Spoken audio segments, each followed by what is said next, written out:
이 땅에 우리 예수님이 오신 이 대강절 크리스마스 절기를 우리가 보내고 있습니다.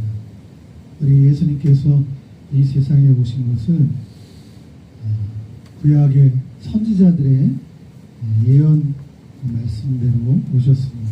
그래서 예수님의 탄생과 또 십자가와 십자가의 죽음, 부활, 그리고 승천하시고 이제 다시 오시겠다, 예수님께서 그렇게 말씀하셨습니다.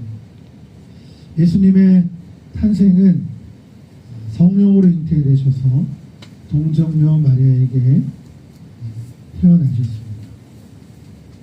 이사야서 7장 47절에 보면 보라, 처녀가 잉태하여 아들을 낳을 것이요 그 이름을 임마누엘이라 하리라. 예수님이 처녀의 몸에서 태어나실 것을 이사야 선지자를 통해서 예언하셨습니다. 그리고 그 아이의 이름을 기묘자, 모사라, 전능하신 하나님, 영존하시는 하나님, 평강의 왕이라 이렇게 말씀하셨습니다. 이사야 9장 6절에서 우리 예수님께서 이 세상에 그런 왕으로 오실 것을 예언하셨고, 그리고 그 아이에게 여호와의 신, 곧 지혜와 총명의 신, 모략과 재능의 신, 지식과 여호와를 경외하는 신이 임할 것이다. 성령으로 충만하게 할 것을 이사야 11장 2절에서 말씀하고 있습니다. 바로 그 아기로 태어날 그분이 바로 메시아시고 우리 인류를 구속하신 구원자, 바로 예수님이 되심을 말씀해 주고 있죠. 오늘 읽은 이 본문 말씀은 예수님의 탄생 이후에 예수님께서 공생애에 진입하시기 전에 예수님께서 40일 동안 금식을 하셨는데요. 금식을 하신 후에 마귀에게 이끌려서, 성령에 이끌려서 마귀에게 시험을 받은 장면이 거기에 나오고 있습니다. 오늘 말씀에 보면은 마귀에게 시험을 받으러 광야로 가셨다, 이렇게 말씀하시면서 이 예수님의 시험 받으심은 마태복음과 누가복음 두 곳에 나와 있는데 그 차이를 이렇게 보게 되니까 순서가 차이가 있어요. 첫 번째 예수님이 마귀에게 받은 첫 번째 시험은 하나님의 아들이거든 명에서 이 떡들이 돌덩이가 되게 하라. 첫 번째 시험이었습니다. 그 다음에 이제 두 번째 시험은 이 누가복음에 의하면은 예수님을 성전 꼭대기에 세우고 뛰어내리라는 그런 시험인데, 이것이 마태복음에는 이제 세 번째로 나온 시험이었고, 누가복음에 나오는 세 번째 시험은 이제 마귀에게 내가 이 세상 권세를 가졌는데 나에게 절하라. 그러면 이 세상을 너에게 주리라. 이것은 이제 마태복음에서는 두 번째로 나온 시험이죠. 마귀가 권세와 영광을 다 내가 너에게 주리라. 네가 나에게 절하면, 예수님에게 마귀가 그렇게 말하는, 나에게 절하면 다 내 것이 되리라. 이렇게 이제 순서에 있어서 차이가 나는 것을 볼 수가 있습니다. 첫 번째 시험에서는 돌들을 떡덩이로 만들라는 그 시험 앞에 예수님께서 대답하시기를 사람이 떡으로만 사는 것이 아니라 하나님의 입으로 나오는 말씀으로 살 것이다, 이렇게 말씀하고 있죠. 오늘 이 마태복음과 누가복음에 나온 예수님이 받으신 세 가지의 시험은 공히 우리 사람들이 살아가면서 평생을 거쳐서 우리가 인생에서 겪을 그 시험을 예수님께서 대신 그 시험을 받으시고 그 시험을 이기신 것을 말씀해 주고 있는데, 돌들로 하여금 떡덩이가 되게 하라는 이 시험은 첫 번째로 오늘 이 세상을 지배하고 있는 바로 물질주의. 사람들의 문제는 빵 문제고 돈 문제라고 합니다. 오늘도 그 돈의 권세가 대단해서 유전무죄, 무전유죄라는 말까지 나올 정도로 이 돈의 위력이, 돈이면 모든 것을 할 수 있느니라. 여러분, 이게 바로 물질주의 아니겠어요? 떡덩이를 돌로 하여금 떡덩이가 되게 하라. 그러면 예수님이 이 세상을 통치할 수 있다. 마귀가 그렇게 말하는 거 아닙니까? 물질주의를 말하는, 유물주의를 말하는, 돈이면 이 세상을 다스릴 수 있다. 돈이면 다 된다. 라는 것을 말하는 것이죠.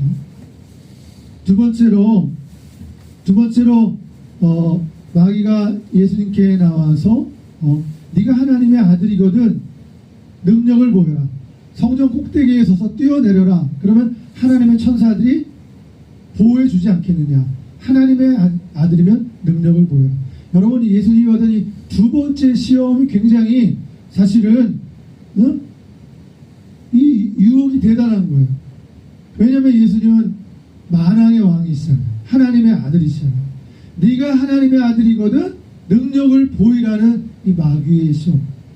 여러분, 그런데 예수님께서 이 세상에 승리하신 그 방법이 무엇이었어요? 능력을 보여서 세상을 다스리는 방법이 아니었다는 말이죠. 예수님의 방법은 십자가였습니다.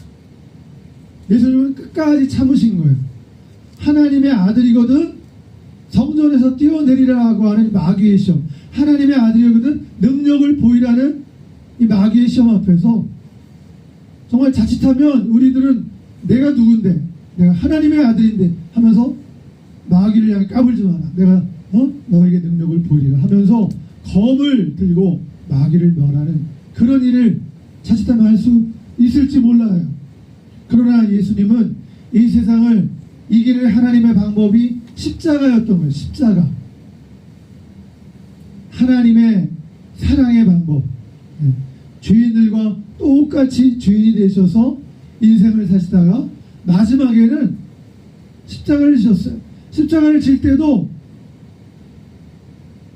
예수님께서는 베드로에게 말고의 귀를 벤 예수님을 잡으러 온 베드로에게 칼을 집어넣으라 말씀하시면서 뭐라고 말씀하셨냐면, 내가 12형 되는 천사를 동원해서 내가 이 일을 못할 줄 아느냐. 그러나 하나님의 뜻은, 죄인들을 구원하기 위한 하나님의 뜻은 십자가예요. 십자가. 그 두 번째 시험을 예수님이 받으신 거예요. 너의 능력을, 하나님의 아들이거든 이 높은 성전에서 뛰어내리라. 예수님은 하나님을 시험하지 말라고 물리쳤어요. 세 번째 시험은 무엇이었어요? 나에게 전하라. 이 천하의 모든 권세와 영광은 나의 것이니 네가 내게 전하면 내 영광을 너에게 주리라. 이것은 우상 숭배를 말하는 것입니다. 예수님이 겪은 세 가지 시험은 물질주의와 그리고 능력주의, 이 세대가 추구하고 있는 능력주의, 그리고 우상 숭배의 그 시험을 예수님께서 받으신 것이에요. 여러분, 요한일서 1장 2절 2장 16절에 보면, 이 세상에 있는 모든 것이 육신의 정욕과 안목의 정욕과 이생의 자랑이라. 근데 이 모든 것은 하나님께로부터 온 것이 아니라 세상으로부터 온 것이다. 이렇게 말씀하고 있습니다. 그 중에 이생의 자랑은 어떤 거예요? 이 사람 속에 있는 이생의 자랑은 다른 사람을 지배하고자 하는 욕망이고, 또 자기를 높이 세우고자 하는 욕망. 그것이 바로 이생의 자랑이라고 할 수 있죠. 우리 마음속에 있는, 사람의 마음속에 다른 사람보다 높아지고자 하는 교만이 바로 이생의 자랑이다라고 할 수가 있습니다. 여러분, 두 종류의 사람이 있는데요. 의인이 있고 악인이 있어요. 그럼 누가 이겨야 되죠? 싸우면 의인과 악인이 있어요. 누가 이겨야 돼요? 당연히 의인이 이겨야 되겠죠. 여러분 그럼 다 한 번 더 질문을 할게요. 악인이 있고 조금 착한 의인이 있어요. 누가 이겨야 될까요? 싸움에서. 네? 세상에서 보면 우리가 보면 좀 착한 사람이 악인을 이겨야 돼요. 네? 여러분 그런데 여러분 하나님은 악인과 조금 착한 의인과 싸우게 되면 하나님께서 의인의 편을 들어주지 않아요.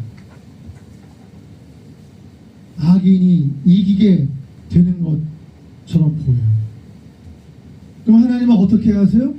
예, 덜 의인된 하나님의 백성들을 의인으로 담금질을 해서 고난을 통해서 담금질을 해서 의인을 만들어 놓고 그리고 악인을 이기게 하세요.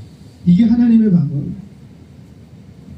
적당히 예수 믿고 신앙생활 하다가 악인과의 싸움이 생겼어요. 그러면 그래도 적당히 신앙생활하는 우리가 이겨야 되지 않습니까? 근데 악인이 이겨요. 하나님은 그걸 보고 계시면서 의인들을 의인 되도록 하나님께서 기다리십니다. 사람들이 볼 때는 악인이 그래도 덜 죄를 지은 사람보다는 악인이 심판을 받아야 될 것처럼 져야 될 것처럼 생각을 해요. 근데 하나님은 하나님의 백성들이 적당히 세상과 타협하면서 하나님을 섬기면서 할 때 하나님은 그걸 받으시지 않으세요. 하나님의 백성들을 향해서 너희는 아직 아니다. 준비되지 않았다. 너는 이길 수 없다라고 말씀합니다. 성경에서는 모든 사람이 죄인이라고 말하고 있어요. 사실 내 스스로가 죄인이라고 깨달은 것이 이게 은혜예요.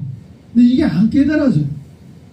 신앙생활을 오래 했던 저도 모태의 신앙인 저도 이 내가 죄인이라고 하는 건 절절히 깨달아지지가 않아요.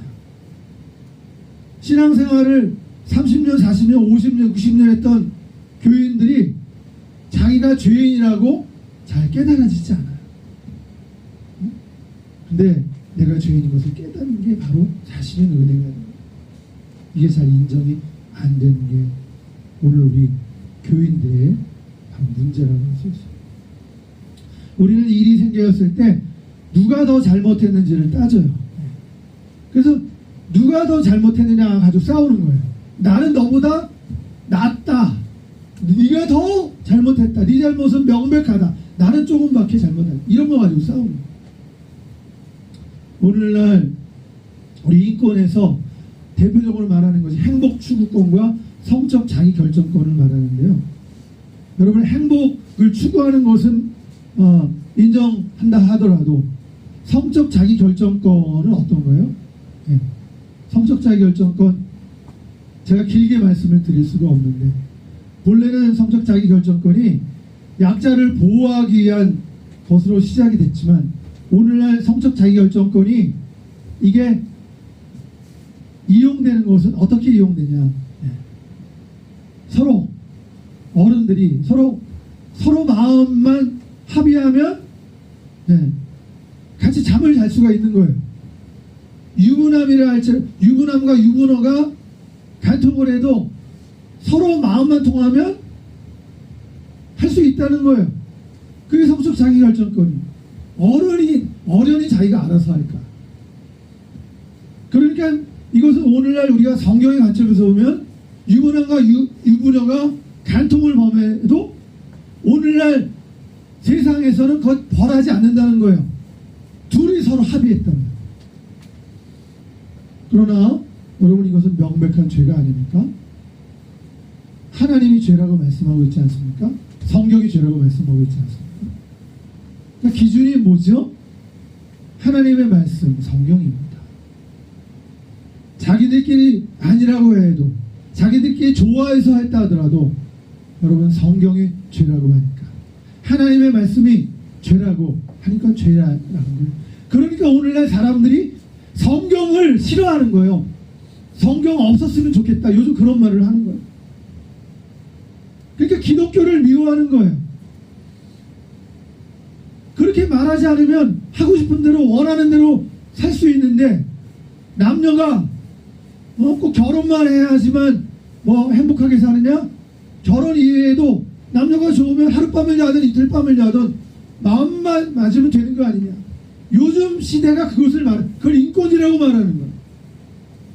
그러니까 성경을 싫어해요. 성경이 없었으면 좋겠다. 기독교를 미워하는 것입니다. 그러나 분명히 하나님은 그것이 죄라고 말씀하십니다. 성경이 그걸 죄라고 말합니다. 부정할 수 없는 것입니다. 여러분, 돈을 사랑하는 물질주의가 팽배한 이 시대, 사실은 물질주의는 물신주의예요. 그것은 우상숭배입니다. 하나님보다 돈을 앞에 두고 더 사랑하기 때문입니다. 여러분, 바알을 숭배하는 거예요. 바알이 뭐예요? 축복의 신, 풍요의 신이거든요. 물질적으로 축복해주고 풍요해지기를 원하는 것이 바알 숭배예요. 그것이 고대 이스라엘의 그 가나안 지역에 있던 바알 숭배 사상이었어요. 바알과 아세라 숭배는 쾌락주의까지 포함해요. 하나님을 신을 감동시키는데, 사제와 성행위를 하면서 그게 제2행위예요. 쾌락주의가 포함이 되고 물신주의가 포함된 게 바알주의와 아세라주의인 것입니다. 여러분, 하나님과 물질은 같이 섬길 수 없다고 분명히 성경에서 말씀하고 있습니다. 둘 중 더 사랑하는 게 있는 겁니다. 오늘날 사실은 우리가 모르는 사이에 우리 안에, 교회 안에도 들어와 있는 기복주의와 성공주의, 이거는요 하나님을 사랑하는 게 아니에요. 하나님을, 이름을 빙자해서 자기의 욕구를 채우는 기복주의, 성공주의인 거예요. 하나님을 이용하는 것입니다. 하나님을 앞세우지 않기 때문에 사실은 무시인 겁니다. 하나님을 말로는 말하지만 실은 우상을 숭배하고 있는 것입니다. 여러분, 오늘날 우리 성도들이, 또 우리 자녀들이 주의를 지키지 못하고 돈을 번다거나 또 시험을 치르거나 하는 것, 여러분, 성경에 나온 다니엘은 고난 속에서도 하루에 3번씩 예루살렘을 향해서 기도했잖아요. 그것 때문에 결국 큰 시험을 겪었어요. 그리고 여러분, 그 주중 대사를 역임했던 김하중 대사님의 간증도 우리가 들어보면 정말 너무 귀해요. 여러분, 그러면 이 성경에 나오는 이 다니엘과 김하중 대사님 같은 분, 이런 분들만 특별한 신앙의 영웅인가요? 사실 우리가 신앙생활을 하면서, 일생 동안 신앙생활을 하면서 우리의 신앙을 보여줄 기회가 그렇게 많지 않습니다. 그런 기회가 우리 인생에 찾아올 때가 있을 거예요, 여러 번. 근데 늘 그런 게 아니에요. 우리가 하나님을 우리 사람들 수준으로 떨어뜨려서 하나님도 우리들과 같을 거다, 이렇게 생각하는 건요, 하나님을 만홀히 여기는, 하나님을 우습게 생각합니다. 그런 사람들은 신앙생활 어떻게 할까요? 자기 수준으로 하나님을 생각하는 사람은 시간이 남으면은 그러면 봉사, 하나님 일 하는 거예요. 그리고 돈 다 쓰고 난 다음에 남는 거 가지고, 그 남는 부스러기 가지고 헌금하는 거예요. 주일날 와서 준비해서 헌금 드리는 게 아니에요. 자기의 재능도 기부할 때 시간이 남으면 하는 거예요. 제일 나중에 하는 거예요. 여러분, 이것을 회개해야 합니다. 우리가 하나님을 믿는다라고 할 때 남으면 봉사하고, 남는 돈으로, 쓰다 남은 돈으로 1,000원짜리, 10,000원짜리 하나님께 헌금 드리는 것, 액수가 문제가 아니에요. 준비하고 드려야 되는 거예요. 자기 주신 재능도 하나님이 주셨는데 시간이 날 때만 자기 일 다 하고 남은 시간이 다 남을 때만, 이게 하나님 섬기는 일입니까? 우리 태도입니까? 여러분, 예수님을 주인으로 모신다는 것은 예수님을 1등으로 섬기는 것을 말하는 거예요. 예수님이 우리 주인이라는 것은 우리는 그분의 뜻을, 그분의 명령을 우리가 받들어 지키는 종이라는 뜻이에요. 예수님을 주인으로 섬기게 되면 사실은 예수님을 제일 사랑하게 되는 것입니다. 예수님께서 예수님의 흘리신 피로 우리를 하나님의 자녀로 삼아주셨잖아요. 거기에 응하는 모습으로 우리가 신앙생활을 하고 있습니다.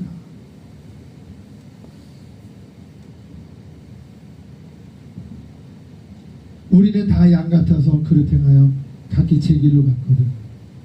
여호와께서는 우리 무리의 죄악을 그에게 담당시키셨도다. 우리는 다 양 같아서 다 각기 자기 길로 행하는 거예요. 근데 하나님은 우리의 죄악을 그에게, 어린 양 대신 예수님께 담당시키십니다. 그의 피로 우리가 구원받은 거예요. 그의 피로 나를 산 거예요. 우리 때문에, 우리 죄 때문에 갈보리 산 오르셨고, 우리 때문에 십자가 지신 것이고 죽음을 당하신 것입니다. 여러분, 이 신앙은 우리 안에 거하시는 하나님, 성령 하나님의 인도를 받아서 순종하는 삶인 것이에요. 성령께 순종하는 삶이 신앙인 거예요.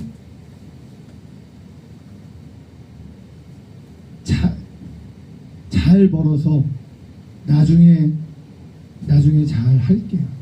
이게 아니에요. 신앙생활은 나중에 잘 되면 나중에 잘 섬길게요. 그게 신앙이 아니에요. 지금입니다. 지금 내 태도와 내 마음이 중요한 거예요. 지금 즉시 순종하는 것이 바로 믿음이에요.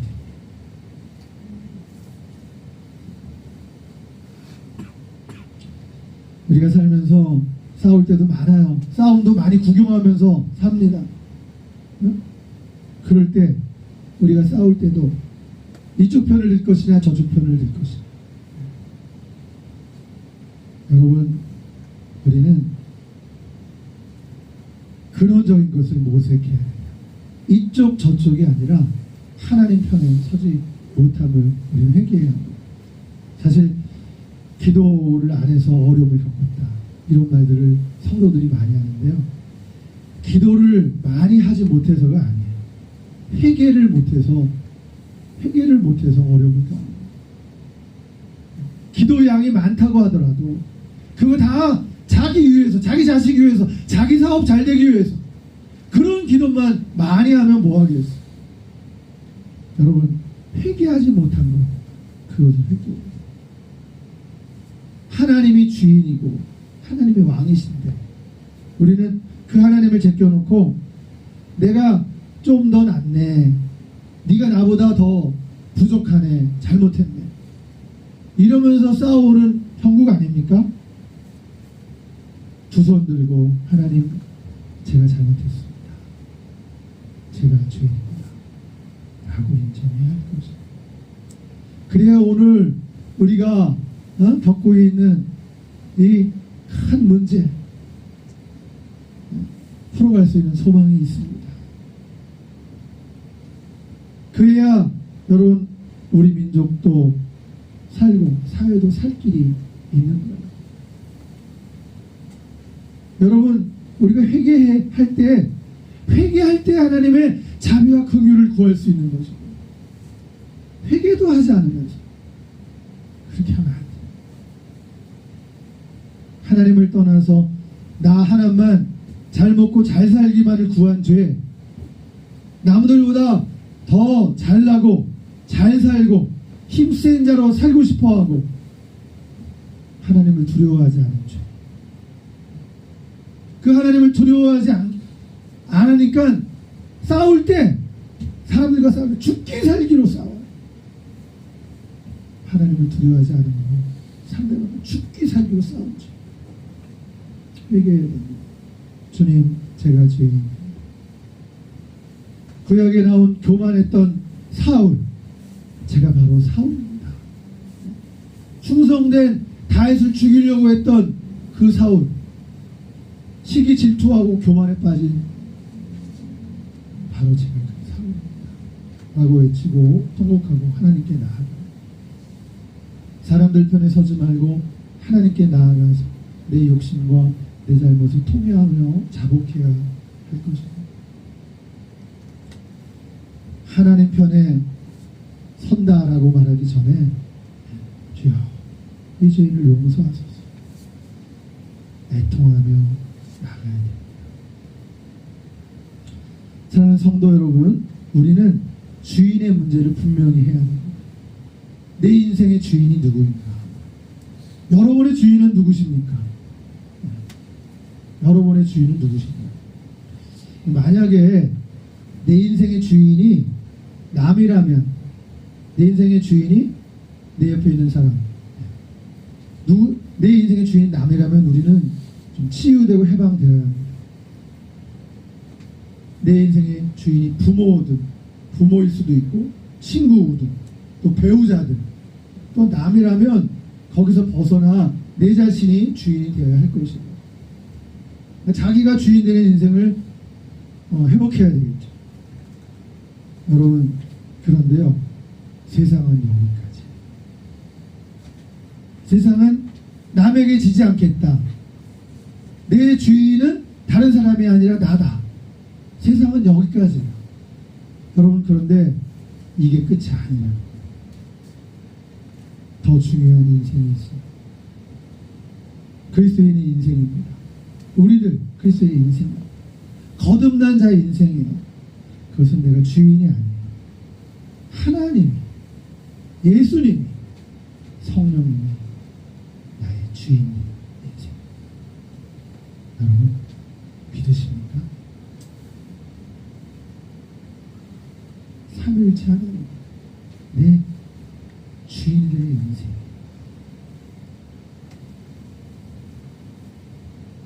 이런 인생의 삶을 하나님은 기뻐하시고 원하세요. 하나님이 주인된 인생입니다. 그 인생을 하나님이 축복하십니다. 여러분, 사단의 최고 속임수는, 사단의 아주 그 간교한 그 괴계는 네가 인생의 주인이다 이렇게 합니다. 우리를 향해서. 사단이 아주 간교한 속임수예요. 네가 인생의 주인이다. 하나님을 제외시켜. 하나님을 인정 안 해요. 그리고 우리로 하여금 하나님의 백성들도 하나님을 질투하게 만들어요. 하나님과 경쟁하게 만들어요. 하나님을 이기적인 존재로 여기게 합니다. 여러분, 이 사단의 유혹은 에덴 동산에만 있는 게 아니에요.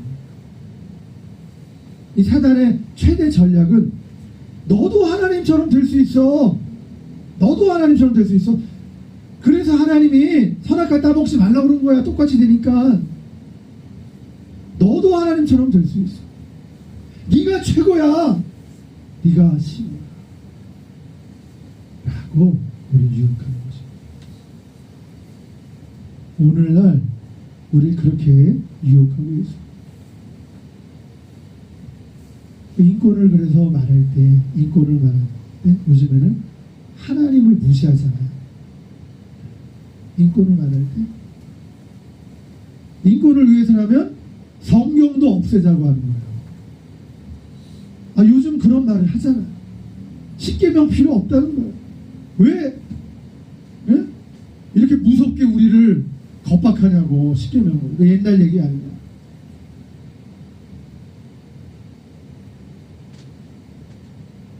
사단은 하나님의 말씀일지라도 인권에 도움이 안 된다면 하나님의 말씀도 없애자고, 어겨도 된다고. 오늘 우리가 그런 시대를 살고 있습니다. 또 사단의 또 하나의 방법은 또 온갖 잡신들을 다 섬기게 하는 거예요. 모든 신들을 다 섬기게, 귀신들을 섬기게 해요. 비가 안 오면 기우제를 지내게 하고, 죽은 영혼을 위해서 유령제를 지내게 하고, 또 일이 있을 때마다 고사를 지냅니다. 실로 어리석은 일인 거죠. 사랑하는 여러분, 우리에게는 홀로 하나이신 삼위일체 하나님이 계셔요. 그분은 세상을 만드시고 창조하신 분이세요. 우주의 주재자이신 거죠. 우린 두려워할 필요가 없어요. 우리가 예수님을 믿고 하나님을 믿는다면 하나님이 우리와 함께 하시는 거예요. 그분은 삼위일체로 계시는 성부, 성자, 성령 하나님은 서로 각자의 역할은 다르지만 분리되지 않으세요. 하나이세요. 사랑의 하나님이죠. 세상의 창조자 주인이 되십니다. 전능하시며 거룩하신 성부 하나님 주인을 사랑하셔서 성자 예수님을 이 땅에 보내셨어요. 성부께 순종하사 십자가를 지신 성자 하나님이신 예수님, 이 예수님을 또 성령 하나님은 하나님의 아들로 믿게 하시고 또 구속의 사역을 성공하고 끝까지 도우셔서 예수님으로 하여금 인류 구속의 사명을 완수하게 하셨어요. 성부, 성자, 성령 삼위일체 하나님은 한 분이십니다. 역할이 달라도 사랑으로 온전한 하나를 이루신 삼위일체 하나님입니다. 할렐루야. 여러분, 우리의 인생은 하나님께로 돌아가는 것만이 유일한 이 시대의 해결책이에요. 우리의 삶에서 유턴하는 것입니다. 유턴. 우리가 가던 길을 더 이상 주장하지 말고 잘못됐다고 인정하고 돌아오는 것입니다. 예수님을 믿고 예수님을 주인으로 인정하는 것입니다. 하나님을 주인으로 모시지 못한 죄를 회개해야 해요. 오늘 우리 들은 말씀처럼 물질을 하나님 앞에 두고 혹은 자식이나 또 남편을 하나님 앞에 둔 것, 이 세상 것을 하나님 앞에 둔 것을 회개해야 합니다. 이것은 우상 숭배. 성공을 하나님 앞에, 잘 되는 것, 건강을 하나님 앞에, 자기 생각을, 자기 의를 하나님 앞에 둔 것, 나의 꿈과 야망을 하나님 앞에 둔 것을 회개하는 거죠. 오늘 이 시대의 술과 마약, 쾌락을 하나님보다 더 사랑한 것, 이 세계발적인 현상입니다. 이것을 회개해야 돼요. 나를, 내 자신을, 돈을, 내 명예를 하나님보다 더 사랑한 것을 회개하는 것입니다. 여러분, 이 크리스마스를 맞이해서 회개를 우리 주님께 선물로 드렸으면 좋겠어요. 그 무엇보다도 하나님이 기뻐하시는 것은 하나님께로 돌아오는 회개예요. 자기 행위를 자랑하지 말고 내가 죄인인 것을 자랑해요. 내가 죄인입니다. 그때 예수님의 십자가가 빛나는 것이에요.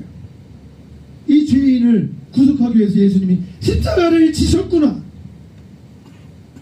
여러분, 우리는 다 먼지와 같아서 제 길로 걸어갔지만 하나님은 예수님을 제물로, 우리 죄인 대신, 우리 대신 제물로 삼으셨어요. 우리는 다 양 같아서 그릇 행하여 각기 제 길로 갔지만 여호와께서는 우리 무리의 죄악을 그에게 담당시키셨다. 죄인을 위한 제물로 하나님의 아들을 삼으셨어요. 여러분, 오늘 본문 말씀은 사람이 떡으로만 사는 이 물신주의에서 또 산에서 뛰어내리라는 이 능력을 행하고 싶은 사람들에게 인정받고 싶은 이 욕망으로부터, 야심으로부터 벗어나기를 우리 주님이 시험에서 이겨나신 겁니다. 마귀에게 절하라는 유혹은 세상 신을 섬기라는 거예요.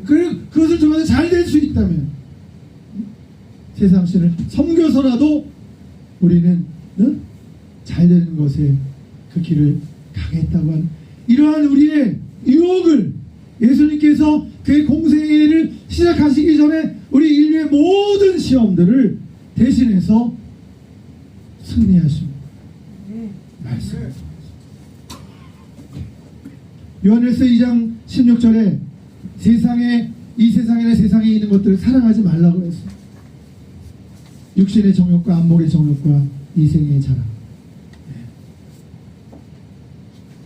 여러분, 이런 것들은 하나님이 아니라 세상에서 온 것이라고 분명히 말씀하셨습니다. 우리가 하나님과 그 말씀인 성경을 전적으로 믿어야 해요. 그 말씀에 순종할 때 우리가 이길 수 있어요. 여러분, 성령님께서 우리를 인도하십니다. 예수를 믿는 우리들 인도하시고, 또 성령께서 우리로 하여금 하나님의 말씀을 생각나게 하신다고 그러죠. 감동으로 우리를 인도해 주십니다. 함께 하시는 성령님의 능력으로 우리도 예수님처럼 죄와 세상과 마귀에 대항해서 승리할 수 있습니다. 주님이 말씀하시고 내가 너와 함께하리라.